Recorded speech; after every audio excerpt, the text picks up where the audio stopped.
नमस्ते, कैसे हैं आप सभी लोग। आशा करता हूँ आप लोग बहुत ही ज़्यादा अच्छे होंगे। आज हम डिस्कस करेंगे लीनियर इक्वेशंस को सॉल्व करने का एक और नया तरीका, एक और बेहतरीन तरीका, जिसका नाम है क्रॉस मल्टीप्लिकेशन मेथड। देखो, अब तक हम लीनियर इक्वेशंस को जैसे सॉल्व कर रहे थे तो हमने दो मेथड्स का यूज़ किया था। पहला था सब्सटीट्यूशन मेथड, दूसरा था एलिमिनेशन मेथड। सब्सटीट्यूशन मेथड में क्या करते थे, किसी भी एक वेरिएबल को एलएचएस में रखते थे, बाकी का सारा पार्ट आरएचएस पर रखते थे। इससे उस वेरिएबल का वैल्यू आ जाता था। इस वैल्यू को हम दूसरे इक्वेशन में सब्सटीट्यूट करके सॉल्व करके आंसर निकालते थे, ठीक है। और एलिमिनेशन में क्या करते थे, एलिमिनेशन में हम किसी भी एक वेरिएबल को एलिमिनेट कर देते थे सब्ट्रैक्शन या एडिशन परफॉर्म करके, ठीक है। ये दो सिंपल तरीके थे अपने लीनियर इक्वेशंस को सॉल्व करने के। अब आता है क्रॉस मल्टीप्लिकेशन की बारी। क्रॉस मल्टीप्लिकेशन मेथड ये कैसा मेथड है, ये डायरेक्ट मेथड है। मतलब डायरेक्ट आपको x का वैल्यू मिलेगा, डायरेक्ट y का वैल्यू मिलेगा। कैसे मिलेगा उसको समझने के लिए हम क्या करेंगे, क्या कंसीडर करेंगे, दो लीनियर इक्वेशंस। देखो, अगर एक लीनियर इक्वेशन लिखेंगे तो वो कैसा दिखाई देता है, ax plus B Y plus C equals to 0। अगर दो लिखेंगे तो ये बन जाएगा a1x plus b1y plus c1 equal to 0 and a2x plus b2y plus c2 equals to 0। अब हमें क्या करना है, देखो, जब हम ऐसे इक्वेशंस लेते थे 3x plus 2y equals to 5 and x plus y equals to 2, ठीक है। जब हमें एलिमिनेशन मेथड परफॉर्म करना होता था तो हम सबसे पहले देखते थे कि क्या इन दोनों में से किसी वेरिएबल का यहाँ पर कोएफिशिएंट सेम है। मतलब अगर यहाँ पे 2y है तो यहाँ पे भी अगर ऐसे 2y होगा तभी ही जब आप इसको इससे सब्ट्रैक्ट करोगे तो ये कैंसिल हो जाएगा, है ना। और इसको 2y बनाने के लिए हम हर जगह 2 से मल्टीप्लाई कर देते थे। सिमिलरली इधर भी अपन करेंगे। देखो, यहाँ पे y को हटाना है, यहाँ पे b1 है, नीचे b2 है। अब b1 नॉट इक्वल है b2 के, तभी अलग अलग नाम है, ठीक है। तो यहाँ पे b2 मिसिंग है, यहाँ पे b1 मिसिंग है। तो क्या करेंगे, इसको पूरे को b1 से मल्टीप्लाई करो, इसको पूरे को b2 से मल्टीप्लाई करो। ये कैसे दिखेगा, ये दिखेगा a1 b2x plus b1 b2y plus b2 c1, या c1 b2 लिखता हूँ, छोड़ो जो भी है, b2 c1 इक्वल्स टू 0। नीचे b1 से मल्टीप्लाई किया, ये बन जाएगा a2 b1x plus b1 b2y plus c2 b1 equals to 0। अब जब आप सब्ट्रैक्ट करोगे दोनों को तो b1 b2y minus b1 b2y ये कट हो जाएगा, ठीक है। इधर क्या बचेगा, इधर बचेगा a1 b2x minus a2 b1x plus b2 c1 minus b1 c2 लिखता हूँ, ठीक है। अब देखो, यहाँ पे इस वाले टर्म में से x कॉमन आ रहा है, यहाँ पे भी x है, यहाँ पे भी x है। तो x कॉमन ले लेते हैं, अंदर क्या बचेगा a1 b2 minus a2 b1, और इसको इधर भेजो, इसको भी इधर भेजो। ये माइनस है, वहाँ जाएगा प्लस b1 c2, ये प्लस है, वहाँ जाएगा माइनस b2 c1। अब ये वाले चीज़ को यहाँ भेजेंगे, यहाँ मल्टीप्लाई हो रहा है तो यहाँ पे डिवाइड होगा। तो x का क्या वैल्यू निकल कर आ रहा है, x का वैल्यू निकल कर आ रहा है, x का वैल्यू है simple b1 c2 minus b2 c1 upon a1 b2 minus a2 b1, ठीक है। तो ये क्या हो गया, ये हमारे पास x का वैल्यू आ गया। अब अगर हमारे पास x का वैल्यू निकल कर आया है तो इसी x के वैल्यू को हम इन दोनों में से किसी भी इक्वेशन में सब्सटीट्यूट करेंगे, और सब्सटीट्यूट करके क्या करेंगे, y का वैल्यू निकालेंगे, ठीक है। तो वो यहाँ पे मैं नहीं कर रहा हूँ क्योंकि वो थोड़ा लेंदी हो जाएगा, ठीक है। पर करना वही है, इसको उठा के यहाँ पे करना है, चिपकाना है और सॉल्व करके y का वैल्यू निकालना है, ठीक है। तो ये आपका x का वैल्यू हो गया। अब y का वैल्यू क्या आता है, y का वैल्यू आता है, डिनोमिनेटर तो सेम रहेगा, a1 b2 minus a2 b1।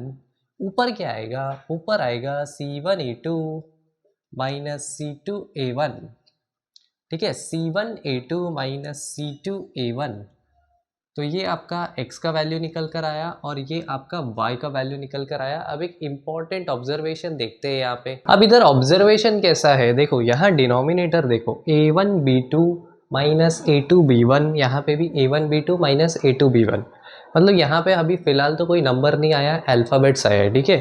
तो जब आपके पास जनरल ऐसा कुछ आता है तो आपको कंडीशन देना पड़ता है। देखो हमें पता है कि किसी भी नंबर, लेट्स से अगर आप 1 को 0 से डिवाइड करते हो तो मैथमेटिक्स में इसको बोलते हैं नॉट डिफाइंड। किसी भी नंबर को अगर आप 0 से डिवाइड करोगे तो वो नंबर कभी भी 0 से डिवाइड नहीं होने वाला। इसको हम बोलते हैं नॉट डिफाइंड, किसमें, मैथमेटिक्स में, ठीक है। अगर मान लो a1b2 माइनस a2b1 इक्वल हो जाता है 0 के, मतलब ये पूरा वैल्यू गायब हो जाएगा और इधर बचेगा 0, मतलब ये बन जाएगा एनीथिंग अपॉन 0। पर हमें पता है कि एनीथिंग अपॉन 0 इक्वल होता है नॉट डिफाइंड के, मतलब x का वैल्यू नहीं आएगा। सिमिलरली y भी नॉट डिफाइंड होगा, ठीक है। इसका मतलब क्या है, देखो लेट्स से अगर ये 0 इक्वल हो जाता है 0 के, तो ये बन जाएगा a1b2, इसको RHS में भेजो, इक्वल्स टू a2b1। अब थोड़ा एडजस्टमेंट करते हैं, a2 इधर लेते हैं, b2 इधर भेजते हैं, ये बन जाएगा a1 upon a2 equals to b1 upon b2, ठीक है। ये क्या हुआ दोस्तों, अगर आपको याद होगा हमारे पास 3 प्रकार के लाइन होते हैं, इंटरसेक्टिंग, पैरेलल और कोइंसिडेंट, ठीक है। अगर लाइंस पैरेलल है और कोइंसिडेंट है, पैरेलल है मतलब नो सॉल्यूशन है और कोइंसिडेंट है मतलब इनफाइनाइटली मेनी सॉल्यूशन है, तो इनके कंडीशन क्या थे, इनके कंडीशन थे a1 upon a2 equal to b1 upon b2 equal to c1 upon c2। ये किसका कंडीशन है, इनफाइनाइटली मेनी सॉल्यूशंस का। और अगर ये दोनों इक्वल है पर not equal to c1 upon c2 है तो पैरेलल लाइंस मतलब नो सॉल्यूशन का ये कंडीशन है। अब तक हमारे पास आया है कि ये दोनों इक्वल है, इतना ये दोनों इक्वल है, आगे अब C1 C2 के साथ इनका क्या रिलेशन आ रहा है देखते हैं, ठीक है। तो क्या करेंगे, हमारे पास अभी आया क्या है, हमारे पास आया है a1 अपॉन a2 की वैल्यू इक्वल है b1 अपॉन b2 के। चलो मान लेते हैं इनकी वैल्यू किसी कांस्टेंट k के इक्वल है, ठीक है। रेशियो निकालोगे तो कोई कांस्टेंट आएगा, जैसे कि मान लो आप करते हो 4/2 तो आंसर क्या आता है 2। तो वही मैं बोल रहा हूँ कि ये 2, लेट्स से ये दोनों का रेशियो k के बराबर है, ठीक है। k कुछ भी हो सकता है। अगर इनका रेशियो k के बराबर है तो a1 की क्या वैल्यू आएगी, ये दोनों अगर इक्वल है तो a1 की वैल्यू आएगी k इंटू a2, ठीक है। a1 बन जाएगा k इंटू a2 और a2 क्या बनेगा, a2 बन जाएगा, या a2 मत निकालो, सिर्फ a1 निकालो, ठीक है। और b1 क्या बन जाएगा, b1 बन जाएगा k इंटू b2, ठीक है। b1 बन जाएगा k इंटू b2। अब हमारे पास दो इक्वेशन थे, a1x plus b1y plus c1 equals to 0 and a2x plus b2y plus c2 equals to 0। अब a1 के जगह पे ये रख दो, b1 के जगह पे ये रख दो, क्या आएगा, a1 के जगह पे रख दिया k a2x plus k b2y plus c1 equal to 0, और यहाँ पे हम रख देंगे a2x plus b2y plus c2 equals to 0, ठीक है। यहाँ पे हमने k रख दिया।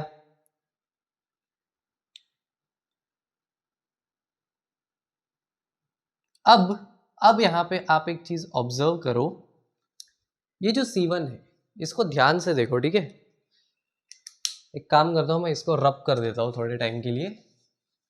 अब यहाँ पे एक चीज आप ध्यान से ऑब्जर्व करो, इतने पार्ट में से आप k को कॉमन ले सकते हो, ठीक है। इतने पार्ट में से k को कॉमन लोगे तो क्या होगा, ये बन जाएगा k into a1x plus b1y, नहीं k into a2x, k into A two X plus B two Y, ठीक है, plus C one equal to 0। अब A two X plus B two Y को, ये प्लस सी टू है, अगर R H S में जाएगा ये बन जाएगा माइनस सी टू। मतलब क्या, मतलब A two X plus B two Y की वैल्यू है माइनस सी टू, तो इसके जगह पे हम लिख सकते हैं माइनस सी टू के into minus C two plus C one equal to 0। अब ये ओपन करोगे तो कैसे दिखेगा, माइनस के C two plus C one equal to 0, ठीक है। सी वन इधर रखो, के सी टू उधर भेजो, सी वन बन जाएगा के सी टू, ठीक है। मतलब क्या, C one upon C two इधर आएगा तो C one upon C two बन जाएगा इक्वल के, ठीक है।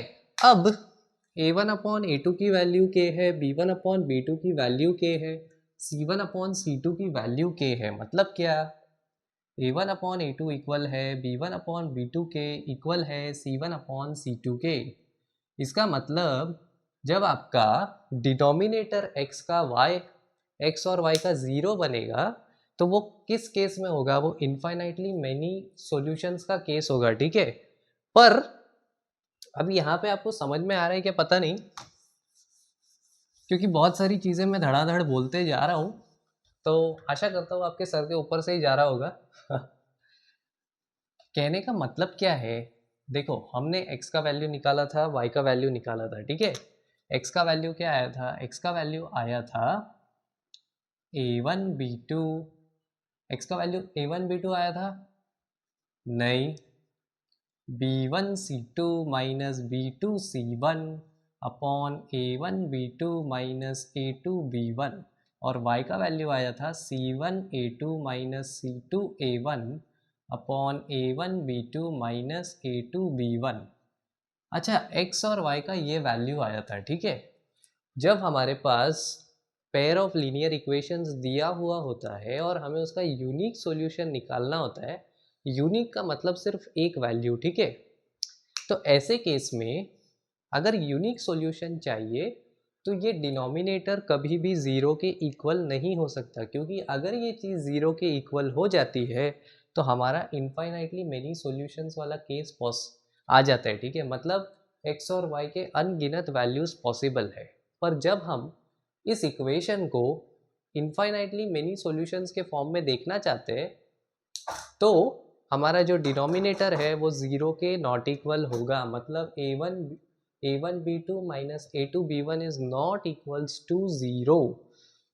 a1 b2 minus a2 b1 is not equal to 0। ऐसा करोगे, सॉल्व करके भी चेक कर लो, a1 अपॉन a2 की वैल्यू आएगी not equal b1 upon b2 के, जो कि हमारा कंडीशन है यूनिक सॉल्यूशन का, ठीक है। तो ये पूरा हमने गेम खेला है सिर्फ इतना बताने को कि आपका डिनोमिनेटर जब ज़ीरो नहीं रहेगा तो वो यूनिक सॉल्यूशन का केस है, और जब आपका डिनोमिनेटर ज़ीरो होगा तो वो आपका इनफाइनाइटली मेनी सॉल्यूशंस का केस है, ठीक है।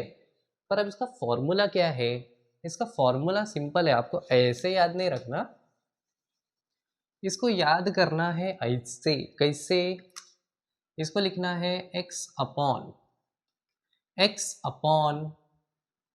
b1 c2 minus b2 c1, b1 c2 minus b2 c1 equals to y upon c1 a2 minus c2 a1, ठीक है, equals to 1 upon a1 b2 minus a2 b1, ठीक है। ऐसे आपको इसका सॉल्यूशन याद रखना है। यूनिक सॉल्यूशन के लिए x की वैल्यू चाहिए तो इसको और इसको यूज़ करेंगे, मतलब क्या करेंगे, x upon b1 c2 minus b2 c1 equal कर देंगे 1 upon a1 b2 minus b2 c1 के, और y का वैल्यू चाहिए तो ये वाला पार्ट इक्वल कर देंगे ये वाले पार्ट से। इसको याद कैसे करना है, इसको याद बड़े आसानी से करना है, कुछ ऐसे, टेक्स्ट बुक में तो ऐसे ही दिया है, पता नहीं याद होता है कि नहीं। ये x है, देखो हमारा इक्वेशन इस प्रकार का दिखता है, ax plus B Y plus C equal to 0, ठीक है। जब x लोगे आप, x के डिनोमिनेटर में क्या आएगा, x के कोइफिशिएंट के अलावा जो भी है वो, मतलब b और c। तो क्या करो, x लिखना है, उसके बाद लिखना है नीचे b1 b2 और c1 c2। ठीक है, जब y लोगे तो y के कोइफिशिएंट के अलावा बाकी दो कोइफिशिएंट मतलब a और c, पर उल्टा लिखना है, c पहले a बाद में। y लिख दिया, c1 c2 लिख दो, a1 a2 लिख दो। उसके बाद 1 लिखना है, 1 लिखना है मतलब क्या, ये लास्ट वाले पार्ट के लिए c के अलावा जो भी है a और b, a1 a2 b1 b2, a1 a2 लिख दो, b1 b2 लिख दो। ठीक है, अब क्या करना है, ये इससे मल्टीप्लाई होगा b1 c2 minus b2 c1, ये ऐसे b1 c2 माइनस दोनों के बीच में आएगा b2 c1, फिर y के नीचे c1 a2 minus c2 a1, फिर a1 b2 minus a2 b1। ठीक है, तो आपका ये रिलेशन निकल कर आएगा जो है हमारा cross multiplication method. Cross multiplication method, देखो ये थियरी समझने के लिए हमने इतना कचरा किया था, इसको आपको बिल्कुल दिल पे नहीं लेना है, आपको सिर्फ ये रिलेशन याद होना चाहिए, इससे झट से प्रॉब्लम सॉल्व होता है। हम प्रॉब्लम सॉल्व करके अभी डिस्कस करते हैं। ठीक है, ऑलराइट, अब इस प्रॉब्लम को देखो, एकदम आराम से सॉल्व हो जाएगा। देखो क्या बोला है, solve the following pair of linear equations by cross multiplication method. इसको क्रॉस मल्टीप्लिकेशन मेथड से सॉल्व करना है। देखो क्या करना है, कुछ नहीं करना है, आपको सिर्फ कंपेयर करना है, किससे, स्टैंडर्ड इक्वेशन से, जो कि होता है आपका a1x plus b1y plus c1 equal to 0 and a2x plus b2y plus c2 equals to 0। अब ये a1x plus b1y equals to c1 है, क्या फ़र्क पड़ता है, 9 को इस तरफ लेके आओ, प्लस 9 इधर आएगा, माइनस 9 बन जाएगा और RHS में बचेगा 0। सिमिलरली 4 RHS में है, LHS में लेके आओ, नेगेटिव बनेगा, RHS में बचेगा 0। अब वैल्यू लिखते हैं, a1 की वैल्यू a2 की वैल्यू, b1 की वैल्यू b2 की वैल्यू, c1 की वैल्यू c2 की वैल्यू। क्या वैल्यू है दोस्तों, a1 की वैल्यू है 8, a2 की वैल्यू है 3, b1 की वैल्यू है 5, b2 की वैल्यू है 2 और इसका -9 है, इसका -4 है। अब क्या, डायरेक्टली रिलेशन यूज़ करो, x अपॉन x के नीचे क्या था, b और c, तो कैसे आएगा, b1 c2 minus b2 c1 equal to y के नीचे क्या था, c और a और c नहीं लिखना है, c और a लिखना है, तो ca c1 a2 minus c1 a2 minus c2 a1। ठीक है, ये बन गया c1 a2 minus c2 a1 equal to 1 upon last वाले में a और b का था, मतलब a1 b2 minus b2 a2 b1। ठीक है, अब x निकालना है, तो इसको और इसको कंपेयर करेंगे, तो ये दिखेगा x upon b1 c2 minus b2 c1 equal to 1 upon a1 b2 minus a2 b1। अब यहाँ पे वैल्यूज़ रखना है बस, b1 c2 मतलब 5 इंटू -4, x अपॉन ब्रैकेट डालो 5 इंटू -4, ब्रैकेट डालोगे मिस्टेक नहीं होगा, minus b2 2 into -9, 2 into -9 equals to 1 upon a1 b2 मतलब 8 into 2 minus a2 b1 3 into 5। Done guys. उसके बाद क्या करना है, सॉल्व करना है, तो इसको सॉल्व इधर करता हूँ मैं नीचे ही फटाफट, x अपॉन 5 इंटू -4 -20, ये माइनस ऐसे ही रखो 2 मिनट के लिए, 2 इंटू -9 होता है -18, बाहर का माइनस और अंदर का माइनस प्लस बन जाएगा, ये बनेगा +18 इक्वल्स टू 1 अपॉन 8 2 ज़ार 16, 16 minus 3 into 5 15, 16 minus 15 1, x upon -20 plus 8 मतलब क्या हो जाएगा, -2 आएगा, सब्ट्रैक्ट हो जाएगा और बड़े वाले का साइन लगेगा, तो नीचे आएगा -2, x अपॉन -2, और ये -2 जब इधर जाएगा तो x का वैल्यू बन जाएगा इक्वल -2k। ठीक है, बस हमने इसको यहाँ पे भेज दिया and we got the value of x। एकदम आसानी से, कोई हमें मल्टीप्लाई डिवाइड कुछ करना नहीं है, इक्वेशन को डायरेक्ट आंसर आता है। ठीक है, अब सिमिलरली y के लिए करते हैं। यहाँ पे ये y रहेगा, यहाँ पे क्या होगा, सिर्फ ये नीचे का चेंज हो जाएगा, c1a2 माइनस c2a1। ठीक है, अब इसको सॉल्व कर लिया, इसका वैल्यू तो 1 ही आने वाला है ना, अभी तो सॉल्व किया, तो इसका वैल्यू आएगा 1/1, बस इतना सॉल्व करना है। तो क्या दिखेगा, c1a2 c1 minus 9a2 minus 9 into 3 मतलब -27 y/-27, फिर माइनस रखो, ब्रैकेट डालो, c2a1 मतलब -4 इंटू 8 -32 अंदर बचेगा -32 इक्वल्स टू 1। अब अंदर के इसको सॉल्व करो, y/-27 ऐसे ही रहेगा, माइनस इंटू माइनस बनेगा +32 equals to 1।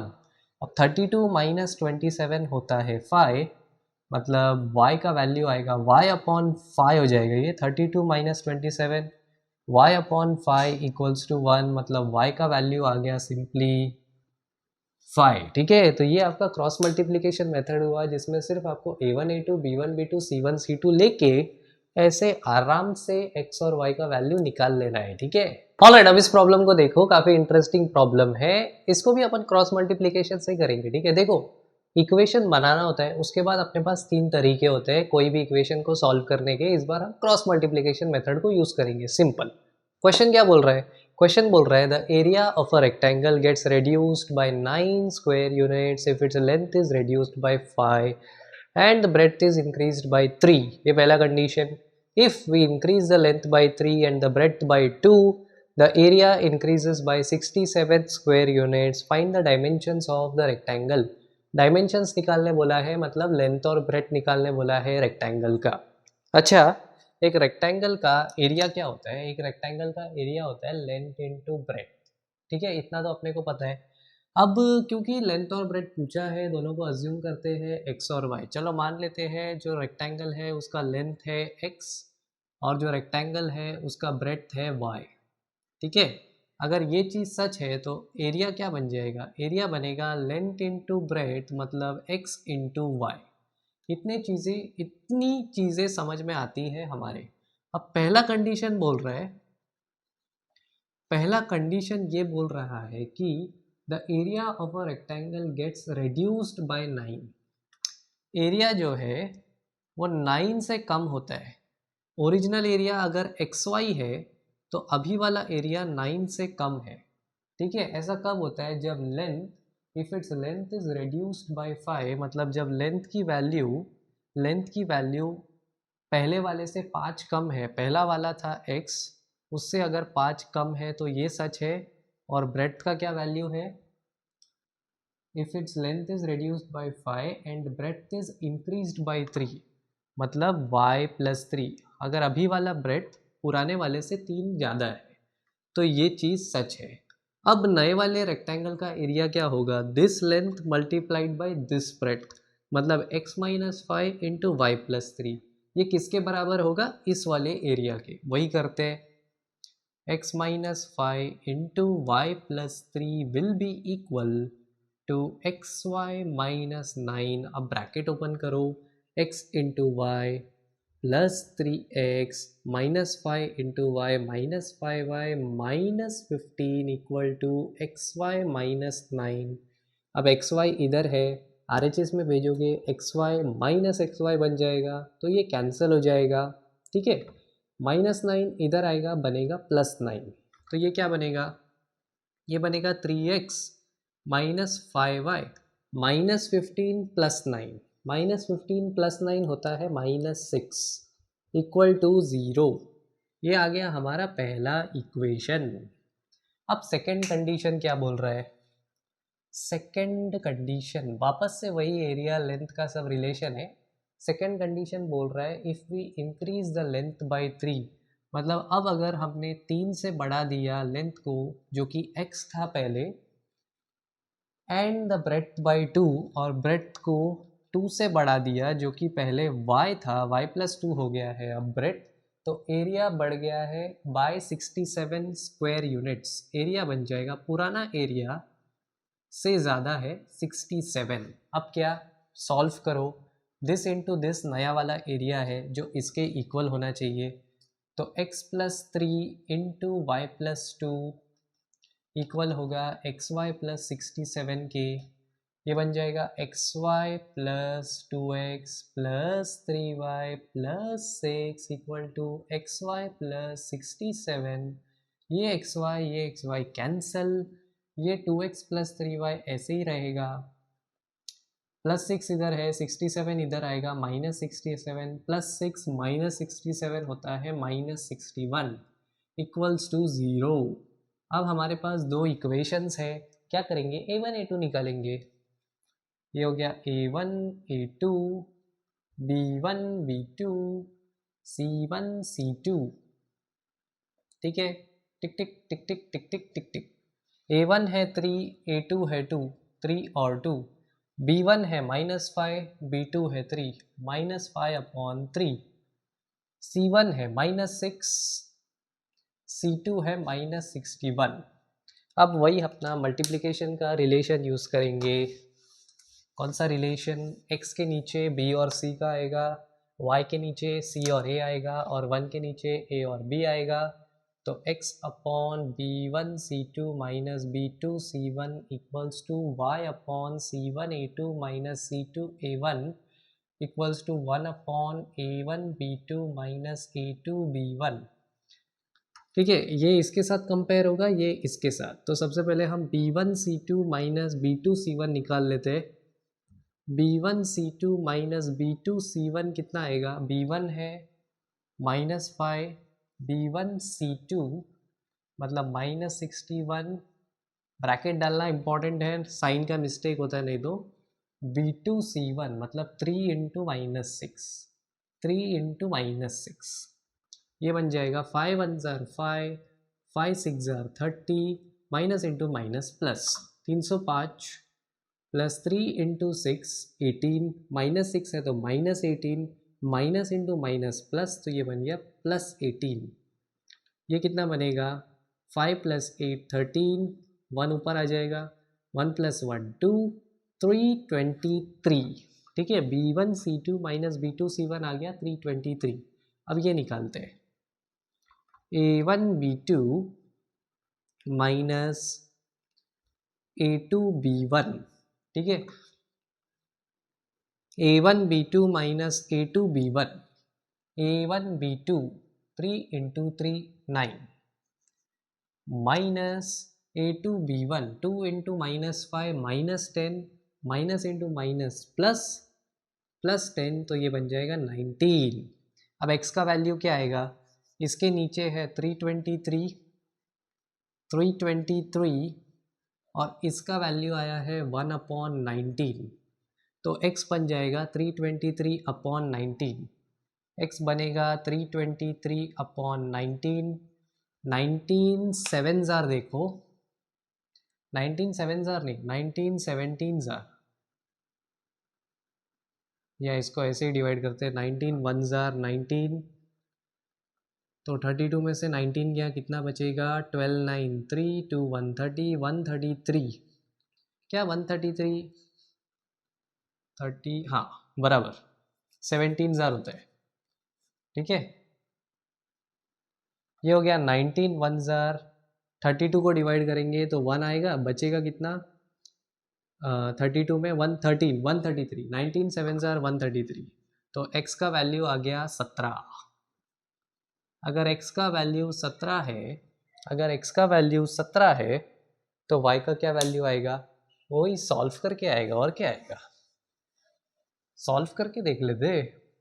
c1 a2 minus c2 a1 करना पड़ेगा, और ये मैंने ये रब कर दिया, c1 a2 minus c2 a1 करना पड़ेगा। c1 का वैल्यू क्या था पर, ओ नो, मुझे इक्वेशन वापस लिखने दो। ठीक है, मैंने वापस लिख दिया है, 3 2 -5 3 -6 61, ये a1 a2 b1 b2 c1 c2। ठीक है, अभी क्या चाहिए हमें, c1 a2 -6 × 2 होता है -12, माइनस C2A1 183 माइनस 183 आएगा, माइनस 183 माइनस इंटू माइनस बनेगा प्लस।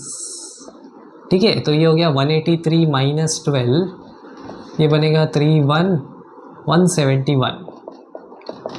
तो y का क्या वैल्यू आएगा, इसका वैल्यू आ गया है 171।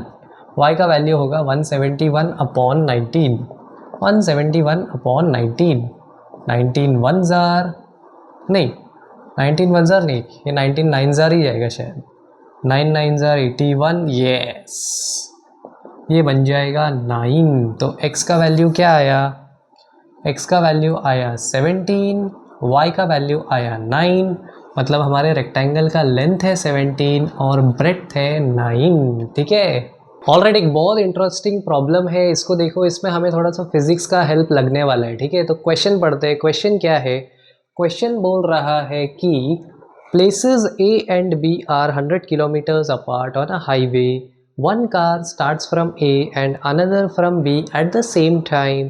If the cars travel in the same direction at different speed, they meet in 5 hours. If they travel towards each other, they meet in 1 hour. What are the speeds of the two cars? ठीक है, तो देखो इसमें speed का बात हुआ है, कुछ कुछ टाइम का बात हुआ है, डिस्टेंस का बात हुआ है। तो इस प्रॉब्लम को सॉल्व करने के लिए हमें एक फॉर्मूला लगेगा, जिसका फॉर्मूला या जो फॉर्मूला है स्पीड इक्वल्स टू, दोस्तों speed is equals to distance upon, ये क्या लिख रहा हूँ मैं, डिस्टेंस बोल के टाइम लिख रहा हूँ, गलत, डिस्टेंस अपॉन टाइम। ठीक है, speed is equal to distance upon time. ये फॉर्मूला हमें पता होना चाहिए कि स्पीड का वैल्यू इक्वल है डिस्टेंस अपॉन टाइम के। तो इस फॉर्मूला से दोस्तों डिस्टेंस क्या निकल कर आएगा, डिस्टेंस हो जाएगा स्पीड इनटू टाइम। ठीक है, इसको याद नहीं रखेंगे तो भी चलेगा, ये फॉर्मूला याद होना चाहिए कि speed equal to distance upon time. इसी को एडजस्ट किया कि distance will be then equal to speed into time. ठीक है, अब हम प्रॉब्लम को सॉल्व करने की शुरुआत करते हैं।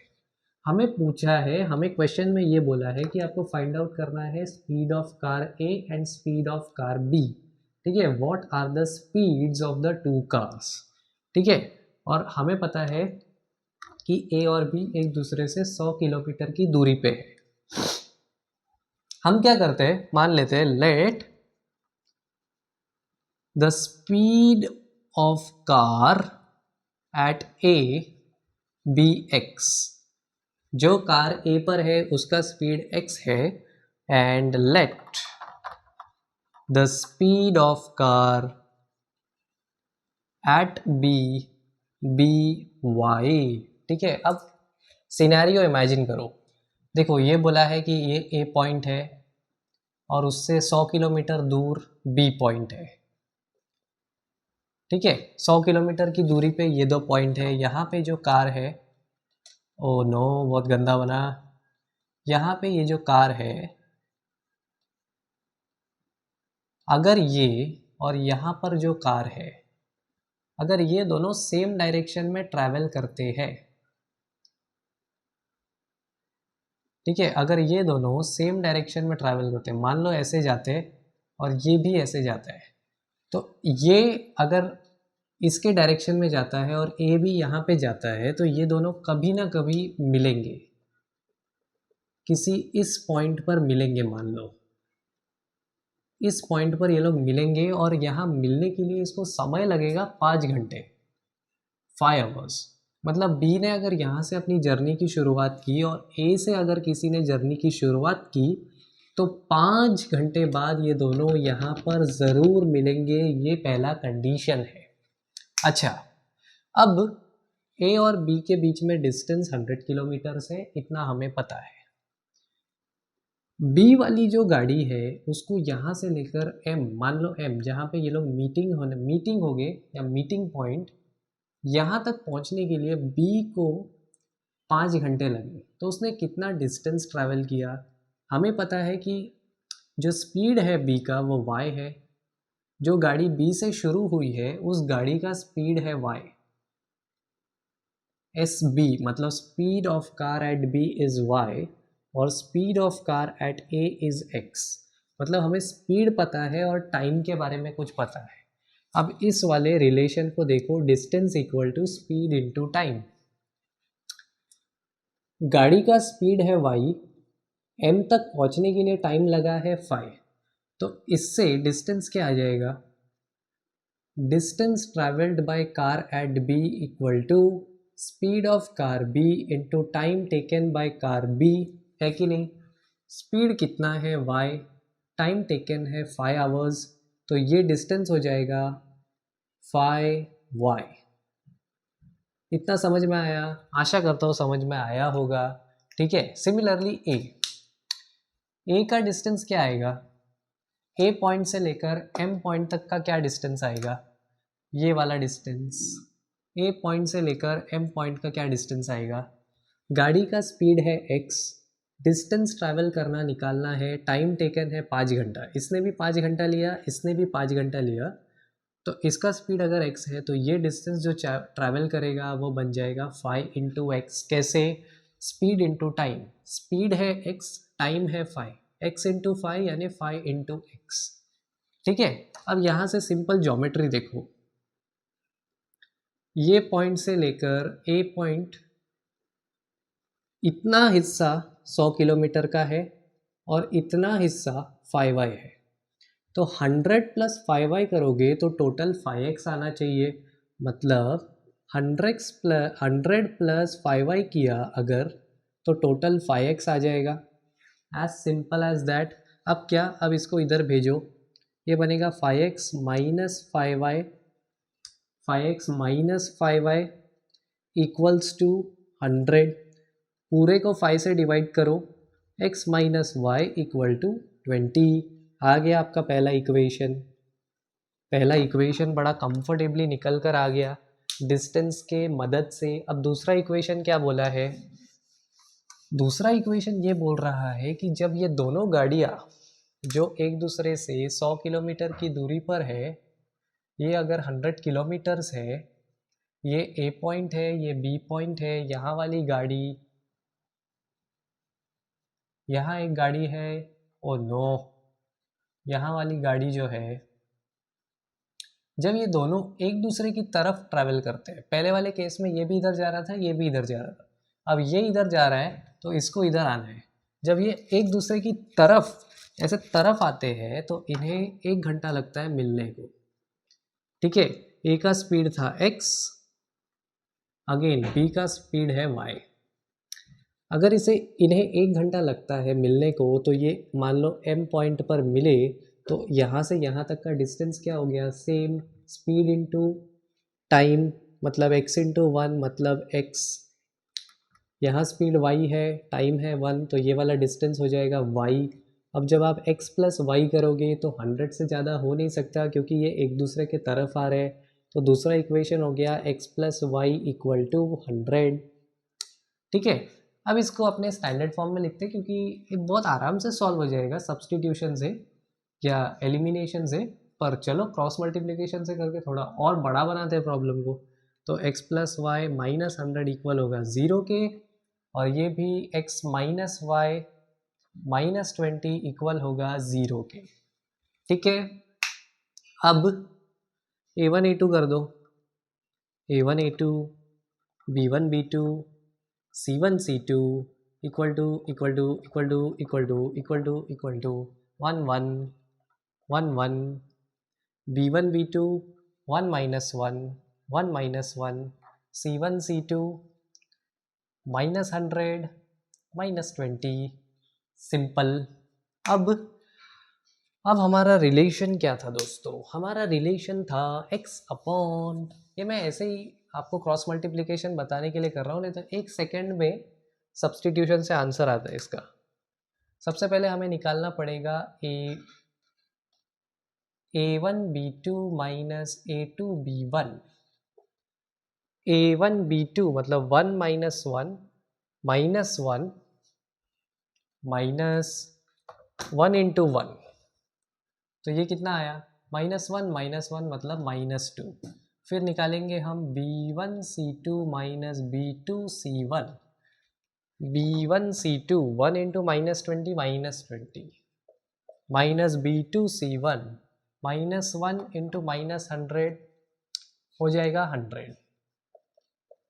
ये कितना आएगा -20 -100 -120। फिर निकालेंगे C1A2 C2A1।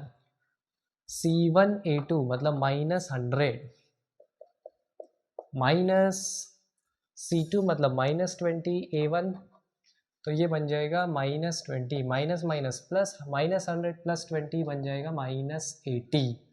अब x अपॉन क्या आता है B1C2 मतलब ये -120, y अपॉन ये आता है मतलब -80, 1 अपॉन ये आता है मतलब -2। x का वैल्यू क्या आएगा -120 अपॉन -2, y का वैल्यू आएगा -80 अपॉन -2, x का वैल्यू आ गया 60, y का वैल्यू आ गया 40। x मतलब तो 60 और 40 है क्या, 60 और 40 है speed of 2 cars in kilometres per hour. तो इस प्रकार से हमारा ये प्रॉब्लम सॉल्व होगा, ठीक है। राइट, अब ये प्रॉब्लम देखो, ये भी इंटरेस्टिंग है। इसमें क्या बोला है कि Yash scored 40 marks in a test, getting 3 marks for each right answer and losing 1 mark for wrong answer. Had 4 marks been awarded for each correct answer and 2 marks been deducted for each incorrect answer, then Yash would have scored 50 marks. How many questions were there in the test? देखो, सीधा सीधा पूछा है कि कितने questions आए paper में ये बताओ, और दो कंडीशन दी है। ये बोला है कि यश को 40 मार्क्स मिले, ठीक है, उसको 40 मार्क्स मिले, ठीक है।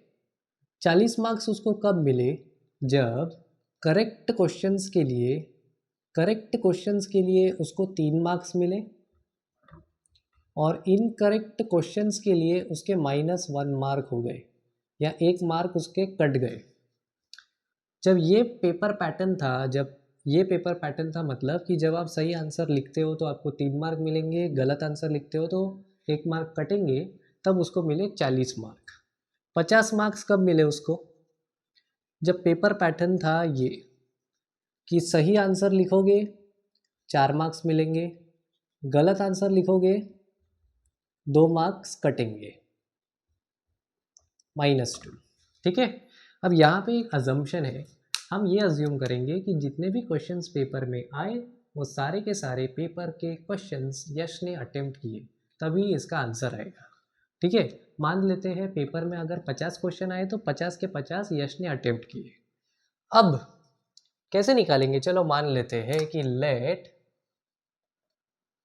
The number of correct questions be x, मतलब करेक्ट क्वेश्चंस उसने अटेम्प्ट किए x, तो इनकरेक्ट क्वेश्चंस का कैसा हो जाएगा, इनकरेक्ट क्वेश्चंस उसने y अटेम्प्ट किए, ठीक है। अगर करेक्ट क्वेश्चन के लिए उसको 3 मार्क मिलता है, एक करेक्ट क्वेश्चन के लिए 3 मार्क, 2 के लिए कितना मिलेगा 2 × 3 6, 3 के लिए मिलेगा 3 × 3 9, x के लिए कितना मिलेगा 3x। एक गलत क्वेश्चन के लिए -1, 2 के लिए -2, 3 के लिए -3, y के लिए -y, तो 3x -y इक्वल आएगा, ये हमने करेक्ट क्वेश्चन का मार्क्स ऐड किया गलत क्वेश्चन के मार्क्स के साथ, ये वैल्यू इक्वल आएगा 40 के। सिमिलरली अब 3 के जगह 4 आएगा, 1 के जगह 2 आएगा, 4x - 2y = 50। सिंपल। अब चाहिए तो इसको और छोटा कर दो, पूरे इक्वेशन को 2 से मल्टीप्लाई कर दो, क्या होगा, ये बन जाएगा 2x, ये बन जाएगा -y, ये बन जाएगा 50/2 यानी कि 25। अब चाहिए तो क्रॉस मल्टीप्लिकेशन से करते इसको। क्रॉस मल्टीप्लिकेशन से कैसे होगा, a1 a2 b1 b2 c1 c2, तो a1 b2 करोगे 3 × -1 मतलब -3, -2 × -1 यानी +2, -3 + 2 क्या आएगा, a1 b2 - a2 b1 equals to 3 into ये हो गया -3 प्लस 2, 2 इंटू -1 ये बन जाएगा इक्वल -1 के। फिर ये बनेगा B1C2 माइनस B2C1, B1C2। चलो ये ऐसे रहेगा, ये माइनस ऐसे, इसको रीअरेंज करके लिखना है। ठीक है, समझ गया ना, आपको इक्वल टू के यहाँ पे लेके आया, minus into minus 25, B1C2 minus minus into minus ही कितना होगा, ये माइनस है प्लस, तो ये हो गया -40, ये निकल कर आया -15। फिर ये बन जाएगा C1A2 minus C2A1, C1A2 minus 80 minus 25, ये बाहर ऐसे रहेगा, ये बन जाएगा 75, दिस विल बी -5। अब एक सेकंड का बात है, बस फाइनल आंसर लिखना है। तो फाइनल आंसर कैसे दिखने वाला है दोस्तों, x अपॉन ये आता है x upon -15 equals to y upon -5 equals to 1 upon ये, तो x बन जाएगा 15 और y बन जाएगा 5। अब x 15 आया है, मतलब उसने करेक्ट क्वेश्चंस कितने अटेम्प्ट किए, 15। करेक्ट क्वेश्चंस हो गए 15, इनकरेक्ट क्वेश्चंस हो गए y 5। तो टोटल क्वेश्चंस उसने कितने अटेम्प्ट किए, करेक्ट प्लस इनकरेक्ट, मतलब 15 plus 5, total questions equal to 15 plus 5 यानी कि 20 क्वेश्चंस। तो इस प्रकार से हमारा ये सम यहाँ पर सॉल्व होता है। आशा करता हूँ आपको ये वीडियो पसंद आया होगा। Thank you so much guys ये वीडियो देखने के लिए। Bye bye and take care.